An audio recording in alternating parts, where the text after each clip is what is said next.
सातवीं कक्षा के सभी स्टूडेंट काफी उमंग में थे। इस बार उन्हें वन्य जीवन दिखाने के लिए ले जाया जा रहा था। सही वक्त पर सभी स्टूडेंट पिकनिक का सारा सामान और मौज मस्ती करने के लिए बिल्कुल तैयार थे। पिकनिक की बस में सबने अपनी अपनी जगह ले ली और थोड़े ही घंटे में बस वन्य जीवन पार्क पर पहुंच गई। वहां सब बच्चों को एक बड़े कैंटर में बिठाया और एक गाइड उन्हें वन्य जीवन पार्क दिखाने के लिए जंगल ले गया। प्रिंसिपल भी स्टूडेंट को अपने आसपास के परिसर और विविध प्राणी पशु पक्षी के बारे में स्टूडेंट को बहुत ही रोचक जानकारियां दे रहे थे। बच्चे भी बहुत इंटरेस्ट से प्रिंसिपल की बातें सुन रहे थे। बच्चों के लिए यह बिल्कुल नया एक्सपेरिमेंट था। वे कई सारे वन्य जीव और जंगली पशु पक्षियों को देखकर आनंदित हो गए थे। रोमांचक का सफर चालू था कि तभी अचानक गाइड ने सभी विद्यार्थियों को शांत रहने को कहा। आप सब बिल्कुल शांत रहिए और मैं जो दिखाने जा रहा हूँ वह एक बहुत ही अनोखा और दुर्लभ दृश्य है। एक मादा जिराफ इस वक्त अपने बच्चे को जन्म दे रही है। सभी स्टूडेंट बड़े रोमांच से उस दृश्य को देखने लगे। मादा जिराफ की हाइट काफी थी।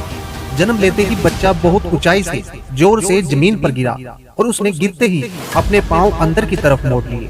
बच्चे को लगा कि अभी भी वो नई दुनिया में नहीं है, अपनी माँ की कोख में ही है। माँ नीचे झुककर बच्चे को बड़े प्यार से देखने लगी, अपनी लंबी जीभ से उसको चाटने लगी। सभी विद्यार्थी एक्साइटमेंट से देख रहे थे। अचानक ही कुछ ऐसी अनोखी घटना हुई जिसके बारे में विद्यार्थी सोच भी नहीं सकते थे। मादा जिराफ ने अपने बच्चे को बहुत जोर से लात मारी और बच्चा अपनी जगह से दूसरी ओर पलट गया। सभी स्टूडेंट चिल्ला उठे, सर जी आप उस मादा जिराफ का कुछ कीजिए वरना यह तो बच्चे को जान से मार डालेगा। प्रिंसिपल की ओर से कोई जवाब नहीं मिला। सब लोग फिर से उस दृश्य को आतुरता से देखने लगे। बच्चा अपनी जगह से बड़ी मुश्किल से उठने का प्रयत्न कर रहा था। तभी एक बार फिर मादा जिराफ ने उसे जोर से दूसरी लात मारी। इस लात के प्रहार से बच्चा अपनी जगह से उठ खड़ा हुआ और जैसे तैसे करके चलने लगा। देखते ही देखते मादा जिराफ और उसका बच्चा जंगल में अदृश्य हो गए। ऐसा दृश्य देखकर सभी विद्यार्थी आश्चर्यचकित थे और उन्होंने सर से पूछा कि वह माँ अपने ही बच्चे को इतनी बेरहमी से क्यों मार रही थी। अगर उसके बच्चे को ज्यादा लग जाता और यदि उसको कुछ हो जाता तो। अब प्रिंसिपल बोले, मेरी बात ध्यान से सुनो। जंगल में कई हिंसक और खूंखार प्राणी होते हैं।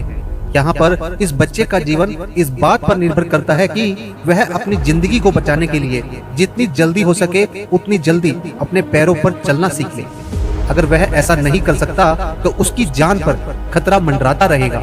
अगर मादा जिराफ उसे यहाँ पर इसी अवस्था में पड़े रहने देती और उसको लात नहीं मारती तो शायद यह बच्चा अपने पैरों पर खड़ा नहीं हो सकता था और कोई भी हिंसक प्राणी उसे अपना शिकार बनाकर खा जाता। यह सिर्फ कहानी नहीं है दोस्तों, जरा ध्यान से सोचो। हमारे माँ बाप भी जिंदगी में हमें कई बार डांटते हैं, कभी कभी भला बुरा कह देते हैं। स्वाभाविक है हमें अच्छा नहीं लगता, लेकिन अब इस कहानी से जोड़कर यदि हम सोचे तो अपने माँ बाप की डांट की वजह से आज हमारी जिंदगी में हम जो कुछ भी है वह बन पाए। इसलिए दोस्तों हमें हमारी जिंदगी में कभी भी हमारे घर में अपने से बड़ों की शक्ति को दिल में न लेते हुए उसके पीछे जो आपका भला करने की उनके हृदय की भावना है उसके बारे में सोचना चाहिए।